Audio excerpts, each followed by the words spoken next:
Hi, I'm Kim Surgent. I am the QFT Cadre Lead here at Kentucky Valley Educational Cooperative, and I am working in conjunction with Katrina Sloan on the Total Eclipse 2017 project. Today, what I would like to do is to help you teachers introduce the subject to your students by using the QFT or the question formulation technique.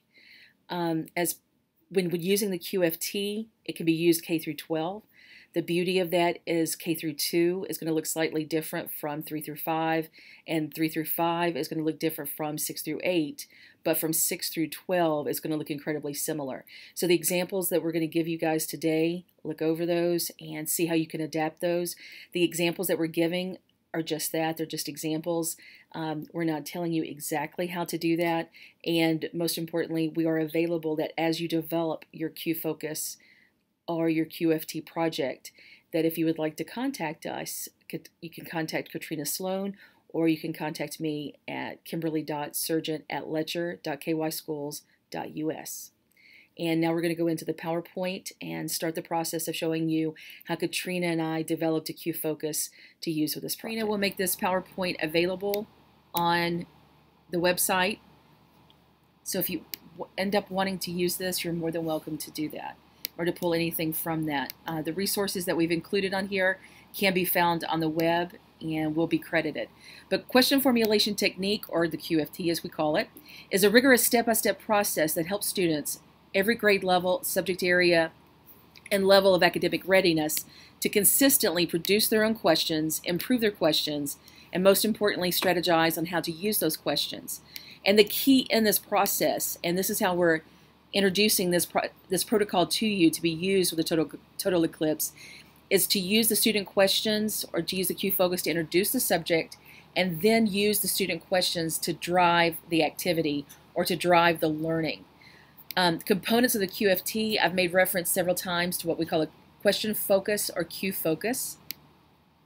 They produce the questions, and we're going to walk through and talk about that a little bit. Improving their questions, again, going to show you on that one, and prioritize the questions, discuss next steps, and reflect.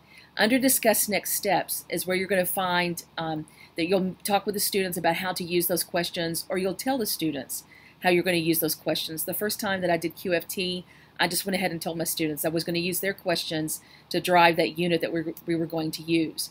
Reflection is incredibly important at the end and during the entire process, and that is, of course, for student reflection. Our reflection at the end, of course, is important, but it's the student reflection throughout the learning that will indicate to you which parts of the QFT that they're doing really well under, or that they may be having problems with, and you can address those. But the QFocus, and that is the part that we're focusing on in the screencast, is a question focus is a simple statement, a visual or oral aid to help students generate questions. This is where the teacher comes in, because it's created from curriculum content. It's created from the materials or from the information that you're going to want to teach that day. The teacher is the one that drives that. Many times whenever you have student created inquiry or student generated inquiry, teachers sometimes feel that their role as teacher is diminished, when in reality it's an absolutely vital part of this, because in designing the QFocus, it is the teacher who dictates, and I don't like to use that word necessarily, or who drives the initial learning in this, and then the students kind of take over the reins. It is brief. It's incredibly important that it's brief. If it's not, then what you've done is you've crossed over from actually introducing the students to the subject to going straight into the teaching of the subject. And you've removed the opportunity really for students to generate questions to drive the learning, and now they're going to go into questions about the learning. We know sometimes when it's about the learning, those questions are limited. And in this case, where we want to create a student-driven inquiry, we really want the students to create the questions from the very beginning. Most importantly, also, question focus, it stimulates a new line of thinking, and this is really going to generate a new line of thinking, the topic that we're talking about today. Most importantly, and you see that we have that focus at the bottom, a QFocus is not a question. If it's a question, keep in mind the students are going to walk in or sit there at their desk, answer the question, and drop it from right there. This is why a QFocus cannot be a question. We want it to be a statement or some type of aid that when the students look at it or process it, they have lots of questions. Now, designing the Q Focus and creating it right off the bat, go into it and know what questions you want the students to ask. We as teachers, we're pretty good at predicting what our students are going to say and even do, I think, on a pretty regular basis.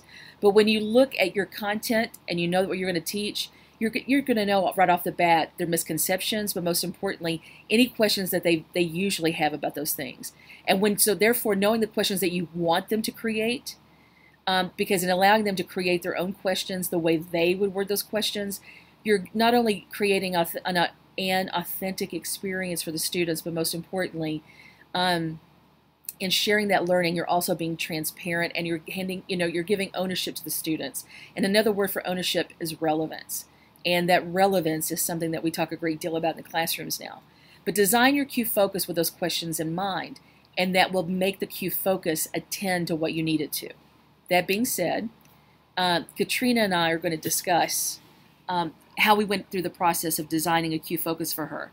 So my first question was, I turned to Katrina and I said, what is the content that you're going to teach in this lesson that you want to teach? And what are the questions? And I'm going to hand it over to Katrina. So yeah, so our phenomenon here that we wanted to explore was the eclipse. And so when looking at the middle school standards, I really wanted to focus on that, developing and using a model of the Earth, Sun, Moon system, and look at the patterns of eclipses. And also looking at the cross-cutting concepts, really looking at patterns, scale and proportion for sure, but also, even though it's not on this particular standard, I wanted to think about cause and effect. So those were the things that I knew that I wanted students to get from this. So in order to think about the kinds of questions that I wanted them to ask, I wanted them to ask questions about the patterns that they would see in eclipse data or in an eclipse. I wanted them to think about models. What kind of models might they use, and how might they model this, or what information could they get from a model of an eclipse? Okay, so Katrina, let's talk a little bit then. So my next question to her was, I said, well, what are the questions that you want the students to ask? So go ahead, Katrina, and talk about these questions right here. Yeah, so when thinking about patterns, I wanted them to think about when eclipses were occurring, where they were occurring, and also why or how they were occurring. So these were some questions. Why don't they happen more often? Is there a pattern to when they happen or where they happen? When are eclipses occurring? Why? So what's the mechanism through which eclipses are occurring? And that's where the modeling would come in. And then how do they know, how do scientists know, how can they predict what's going to happen? And in order to predict, you need a pattern. And a model can help with that as well. Okay, so what we found, and it's not available in this PowerPoint, but she will create a link for you guys, but we found on YouTube a very short video. It's around 3 to 4 minutes, but we only really showed about 2 minutes of the video, and it shows a total eclipse in Australia several years ago. I can't remember the year now. But at any rate, it shows slowly the moon moving over the sun, then it goes into totality, and then once it does that, just a few seconds later, maybe about 30 seconds later, the corona shows up. And then once the corona shows up, it takes a little while longer, but then all of a sudden you start seeing the sun start to reappear again. And considering that the students, and when we did this with this very small group of students, we actually took, we got a sample of this to see what kind of questions the students would generate. It was 2 fifth graders and an 8th grader, so we kind of mixed the grades a little there. But at any rate, when we took them into the example, we told them that we said, okay, a total eclipse is getting ready to happen in Kentucky. Again, remember, we're keeping everything brief, not giving them too much information, because then when you give the students too much information in a Q Focus, then you are telling them the questions to ask. And that's not the intent of QFT. It is for them to tell you what they want to learn. But when you design the Q Focus, again, remember, you're not just answering student questions, you're actually designing the Q Focus around your content. So the questions that you want the students to ask are going to appear. Trust the process. So at any rate, we showed them this minute 45 to 2 minute segment of the video, and they watched all of this, and then we handed them this map. And the reason why we designed the QFocus around this is that this map will address patterns, and it will also give you an idea of location. It also is going to bring into possibly the questions the whole idea of geography, which you saw that in the questions that Katrina wanted answered if her students were going to look at this. So it brings everything together, and it took less than 2.5 minutes to introduce them with the QFocus. Then we gave them 5 minutes after watching the video and looking at this map and keeping this map in front of them to generate questions. Now remember, 2 5th graders and an 8th grader. So these are the correct questions that they generated.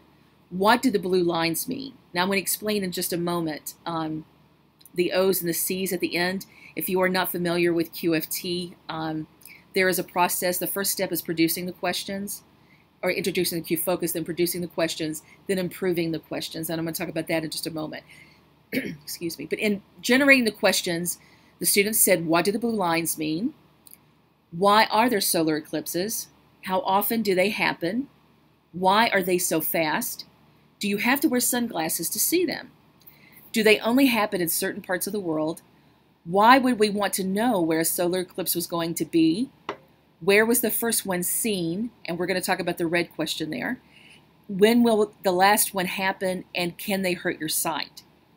So the O's and the C's, the process of improving your questions, and that makes reference to identifying the questions as either opened or closed.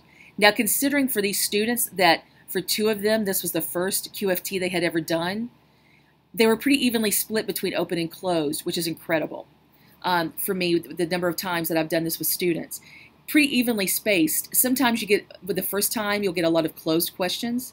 And then the more experience they get with QFT, the questions will become more and more open. And we as teachers know that it's those open questions that really give us the opportunity to dig deep into the learning.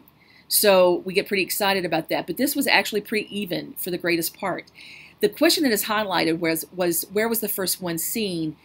I allowed them as a group to choose the one that they wanted to take to make it from closed to open. And that's the process of improving. So when they talked about this, they took this question, where was the first one seen, and said, how was the first one discovered? And we did not take a open and make it closed, to be honest with you, because we were running out of time. We had a pretty limited time set in that one. So we went through this whole process of just having them identify open and closed. Now, in the next one, now this is prioritization. This is the 4th step. And in prioritization, now this is another important step for the teacher. This is where, again, you're directing the learning, not dictating it, but you're taking the information they want to learn and you're directing it to make sure that it fits properly and completely with your content curriculum. So in this case, usually it's 3 questions. In this case, I told them 5 because I really wanted them to feel that this was going to be an opportunity for them to really engage deeply with the material. So I told them to choose 5 questions that they needed answered in order to understand what a total solar eclipse was. Katrina, do you want to talk a little bit about that? Well, I just want to say, so that basically that question that you, or priority, that criteria for their prioritization, I guess, is how you are basically controlling where this goes. So I could have said what they needed answered in order to find out where the next eclipse is going to be. And that would have made this a totally different inquiry. But by saying to understand what a total solar eclipse was, then they're going to pick a certain group of questions. So, and I think it's interesting that these questions are very similar to the ones that I wanted asked. And I want to emphasize that Katrina was nowhere involved in the process. I wasn't even there. So she was not even present. And so that tells you that once you get a good, solid QFocus, that the learning just flows from there. And then the next part that you really, just like she said, that you need to really make sure that you're heavily involved in and that you're very controlled in how you design that is the prioritization. Excuse me. So they chose, why are they so fast? Why are there solar eclipses? How was the first one discovered? Notice there that they actually chose the question that they had improved. So I think that was, and that was again a choice that they made. Why would we want to know? I apologize for the typo. Why would we want to know where solar eclipse was going to be? and how often do they happen? Now, Katrina, tell us why that you love those questions. Well, they're getting me to the idea of patterns, and that one that why would they want to know where a solar eclipse was going to be, and can really get at the prediction part. So they're going exactly where I want them to go. They're digging into the patterns. They're looking at how do I use a pattern to predict, and I can use models to help them to understand why there are solar eclipses. And so this is exactly where I want them to go with this lesson, and what I wanted to teach them to begin with. And now it's also what they want to learn. And the beauty of that, and that's one thing I want to talk a little bit about this before we go into the examples, the beauty of them developing these questions and telling you how they want to learn this, not only creates that relevance, but it also, in creating relevance for the students, by handing over that ownership, you are also increasing the rigor of that lesson exponentially. The students are going to not only hold other students' feet to the fire to learn this, they're going to hold yours to it. Because if their question ends up being one of the prioritized questions and you don't address it in the learning or in the classroom, they're going to ask for it repeatedly. They're going to drive you until they know it. And that is rigor. The whole process of rigor and relevance, or the idea of it, has been something that's been driving our teaching for a long time. But now you have the opportunity for it to drive the learning, and that's what it's all about. For kindergarten through second grade, a way that this Q Focus would be altered, or the protocol itself would be altered, you could use the video of the total eclipse, and perhaps even have a picture of what a pattern eclipse picture next to the screen while you're showing this, and just let the students watch it. What I always like to do is, if it's a video, I like to show it twice if I need to. One time to introduce it, the second time for it to be there for students to develop their questions, to produce their questions. So in this case, we have this short, like I said, 1 and 45 seconds to 2 minute video that they're going to watch. Students will generate the questions while they watch the video. K through 2, another important element that you need to be aware of is that the teacher is going to be the recorder, and the questions are going to be whole group. Normally when you see QFT, and again we have examples of those that we can make available to you guys. When you see examples of QFT, the whole process, all of the protocol, you'll see that it goes through all of the steps, especially when you start seeing it around 5th grade and up. They go through the entire protocol. With kindergarten, 1st and 2nd grade, that process has to be altered. It has to be brought down to the students' levels, but only the protocol, not the content, and not the rigor, and not the relevance, because that's still very much a part of the lesson. No prioritization. Now the students are able to identify closed and open, which is interesting. And then you go through, and then the only thing you would do in prioritization is you would say, okay, students, is there a question here that is like another question? And believe it or not, they're going to tell you correctly, K through 2, oh yeah, this question's a whole lot like this one. And you look at them and you say, well, which question would you rather use? And again, marking off the one that they're not going to use, it lets them know, guess what? You're controlling this lesson. I've handed over the reins of learning to you. And that element there, and especially the idea that every question is important.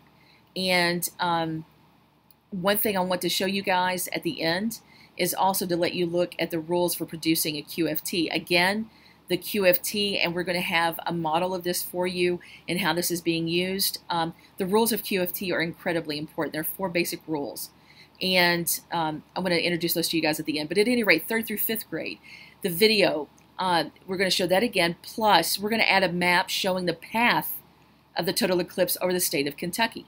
Now, typically, one reason why we took a Kentucky focus on this is because usually in social studies, 4th or 5th grade, there is a Kentucky focus. So we wanted to maintain that focus, but we also wanted to kind of bring it home a little bit to make it a little bit more relevant for the students. But 3rd through 5th grade, they're going to be able to follow the entire QFT protocol. Now, the path of total eclipse, I wanted to show you guys a picture of that map that we would use so that 3rd through 5th grade. So you would kind of see how it looks a little bit different from that earlier map that was showing the eclipse all over the world. But now the importance of using student questions. If you have these students develop the questions and you never look at them or touch them again, that indicates to the students very quickly this is no longer a student-initiated or student-driven activity, it's a teacher activity. And we all know many times with teacher activities, sometimes the students will go into automatic mode and not really be as fully engaged as they like. The beauty of QFT is that there is engagement from the very, very beginning.